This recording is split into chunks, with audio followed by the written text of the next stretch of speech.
I hate this map as a Zerg player, so I don't know. Alright guys, just a reminder, Facebook is DayWalker SC2, YouTube is toliveanddie76, and Twitter is Nogsby, N-O-G-S-B-E-E. Being joined here by Age of Fatality and Austin. I am toliveanddie.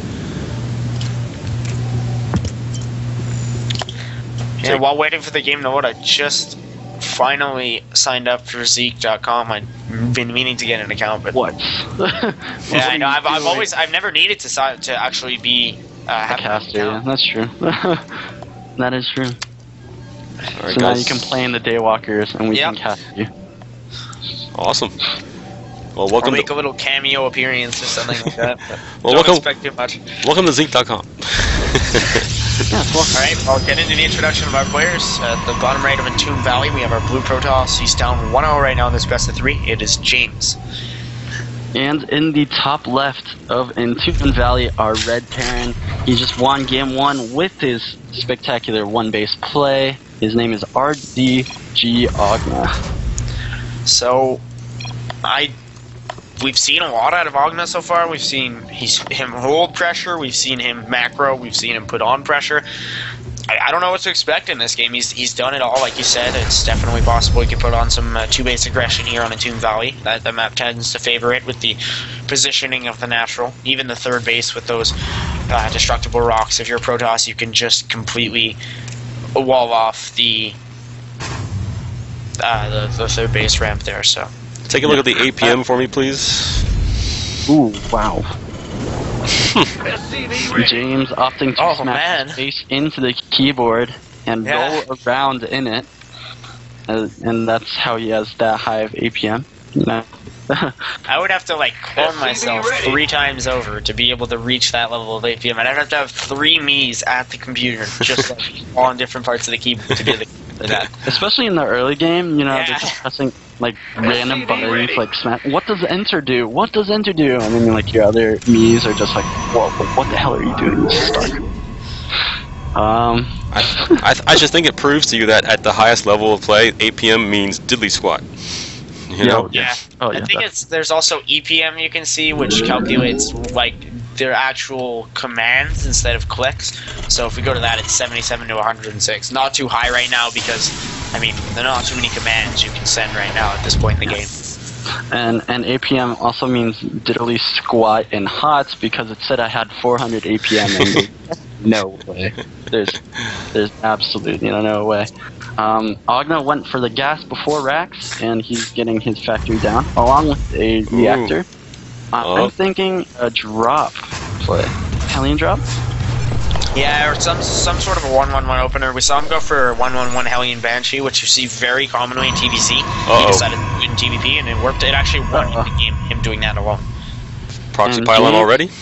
Yeah. James, I feel like this is the infamous 4-gate build, and that is indeed what's going down. 3 gates going down for James. Yeah, he's going to have 3 gates, 1 gas, just continuously chrono that warp gate research, which is coming along in terms of progress. Oh, Steven is chronos up nice, too. But what's really scary is Ogna, he's going to get Marauders. It's going to be Hellion Marauder, and as long as he gets those units out quick enough, I think he may be able to hold this. There's Zealots that can get kited by the Hellions, and Hellions do a lot of damage to those light units. But what I'm worried for is those Marauders with the concussive shell are just going to shell off this gateway army so hard. The concussive shell is taking only 60 seconds to finish, so now James wasted a chrono there on Warpgate. It was chronoing for 6-7 seconds without actually doing anything. His research finished, but he's going to pull back now, and Ogna needs to be very careful not to overcommit here, because if he loses some of these units, like he's actually doing right now, he needs to be very careful. Yeah, he might lose this Marauder because those Stalkers... He doesn't have a wall up also, I want to point that out. Yeah. He's going to get concussive though right away. So. This is really scary because all of those Stalkers, the Hellions won't do squat to them. Has to pull SCVs now. Needs a lot more Marauders. A lot of. The longer that James waits, the worse. His chances of success just get lower and lower. He's being Zealots now.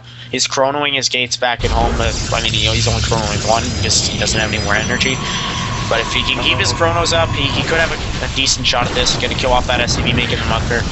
And yeah, he should snipe that tech lab for sure. He's going to do that. That forces his opponents to make Marines, his opponent. Even get the all the SCVs being full, that is not a good angle to go from it. I mean, you want this around, but... if only James had warped in a sentry and cut that force in half, he could have won himself the game outright there. Oh, but a good engage, but it's looking pretty good for Ogna. I mean, you can do a Marine. He hold this off. He hasn't lost. You can do a mineral walk there. SCVs. Yeah, nice mineral walk there. Like you said, he can only make Marines, or he's just gonna waste time on that tech lab, and that's what he's gonna decide to do there. This force now, it's interesting. Those Hellions should not be focusing on Stalkers, and instead those Zealots, and that's exactly what they do. The Stalkers should in turn be focusing on the Marauders, because there's only 3 of them now. They're low on health, and they're gonna go down. If you can get a whole position, like get the Hellion around that Stalker and stop, that would have been so nice. Ooh, Zealots warping in, and Ogna has nothing back there to defend. Oh, and look, yeah, he didn't scout, so he's going to the bottom left. Wow. Oh my! If James can get a sentry, he's getting 2 sentries. He's gonna be able to hold this off. That'd be pretty crazy. But I mean, I would still say Ogna right now. He's pretty far. He's got a good edge at this point. His straight up army is looking good. Yeah. Oh, he's distance mining. Again, not a position you want to be in. But also, trying to sneak hack lanes in there. 2 of them die, I believe. Oh, and James is clumping up those pros, but the Hellion dies beforehand. Here we go. These Zealots are just being really pesky. I think that's the decider for the game, really. Because Ogna's not feeling safe. He's lost a lot of workers. Yeah, but he's got his mules. He's down at 8 workers. I think James is going to take it. It's a bit of a fluke victory almost in a way, because he lost that main force. If Ogna had scouted, I think he honestly could have taken the game, because he would have been able to get great counter aggression with these Hellions that he's now losing.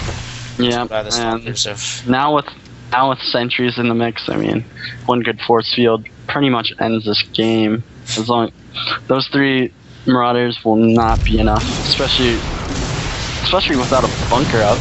And yeah, here we go. He's just gonna push up, and James taking out the bunker. Not even a cancel.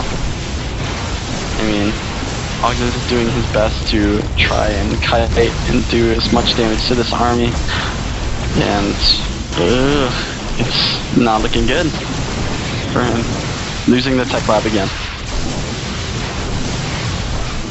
Yeah, I think James is going to take it. I mean, close game, but came down to the wire, and there's the GG out of Ogna. So he's human. He can lose a game against Kratos, and his record tonight is what?